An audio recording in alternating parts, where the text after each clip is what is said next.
Mas eu vou girar o assunto aqui no 3 em 1 agora. O plenário do Senado Federal votou e aprovou um projeto que prevê um reajuste de 19,25% nos vencimentos dos servidores da casa, isso para os próximos 3 anos. Implementado de maneira escalonada, o projeto de lei tem como objetivo corrigir parte das perdas salariais em decorrência da inflação acumulada desde 2016, que chegou em 25% e foi aprovado após um acordo costurado pelo presidente da Casa, o senador Rodrigo Pacheco. E antes de votar o segundo turno da PEC da transição, hoje, a Câmara dos Deputados aprovou o reajuste salarial para os membros do Tribunal de Contas da União, da Defensoria Pública da União e também dos ministros do Supremo Tribunal Federal. As propostas vão ser submetidas ao Senado Federal.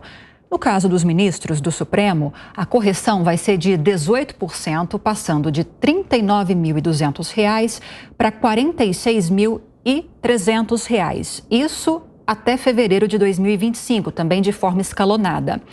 Para os parlamentares, ministros, vice-presidente e presidente da República, o reajuste também será escalonado em até 4 anos e será, no caso dos parlamentares, contando já esse reajuste total nos próximos 4 anos, em mais de 37%.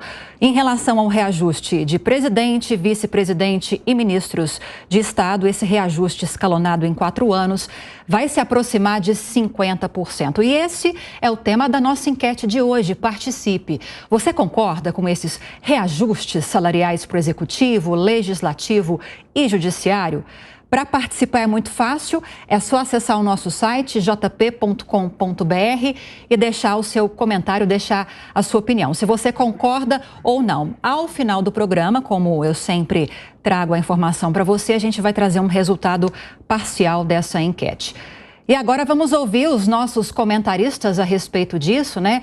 Discussões, Serrão, relâmpago. A gente estava acompanhando isso ao vivo ontem no Jornal Jovem Pan. Em minutos isso foi aprovado na Câmara dos Deputados. Nem percebemos quando isso foi para o Senado e foi aprovado no Senado também. A gente conversou ontem com o senador do PL do Rio, Carlos Portinho. Segundo ele, parece que 8 minutos. 8 minutos. Essa votação levou no Senado Federal. Teve hoje esse reajuste para o Judiciário. Ou seja, de 18% até 50%, muito diferente do reajuste do salário mínimo do trabalhador brasileiro. Então entenda a população.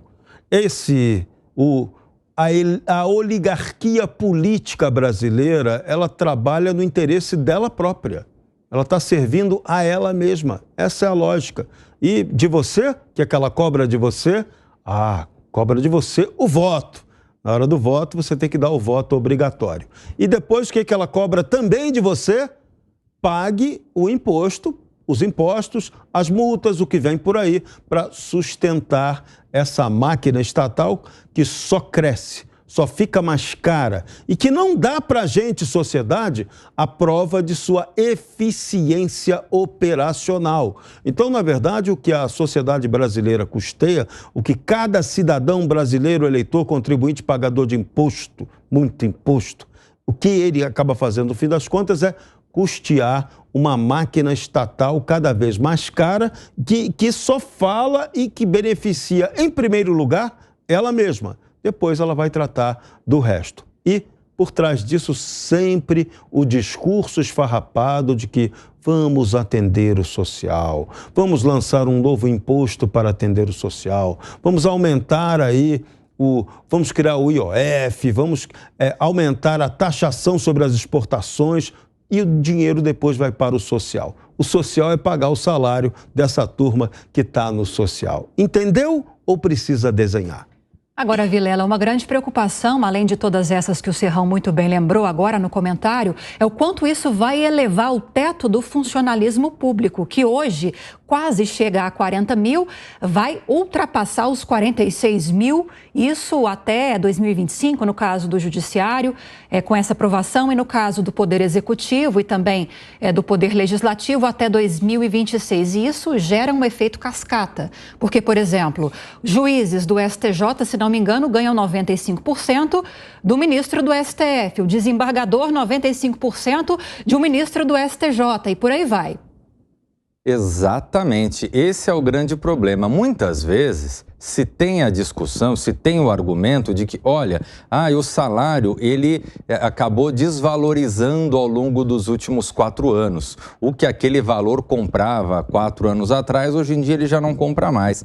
É evidente que todo mundo deve ser devidamente remunerado, é importante para que o trabalhador ele tenha a sua remuneração digna, adequada. Agora, nós temos que olhar o outro lado, de onde está saindo esse dinheiro, quais as consequências que esse aumento traz para a sociedade através dessa cascata que se forma em relação aos outros cargos que estão abaixo desses que estão recebendo essa remuneração e do quanto isso impacta nas contas públicas, seja diretamente agora no pagamento de salário, seja posteriormente no caso da Previdência Social, das aposentadorias.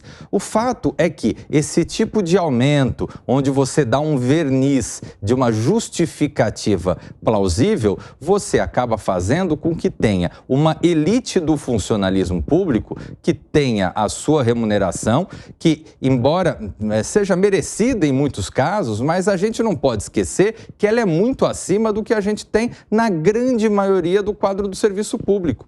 E diante disso, para que se possa manter essa estrutura extremamente cara, você vai inchando a máquina do Estado. E com isso, o Estado acaba não tendo capacidade para investir em outras áreas. E aí vem esse discurso fácil. Precisamos investir, precisamos pagar isso, precisamos gastar aquilo. E aí o Estado vai se endividando. E quem paga a conta disso somos todos nós brasileiros pagadores de impostos.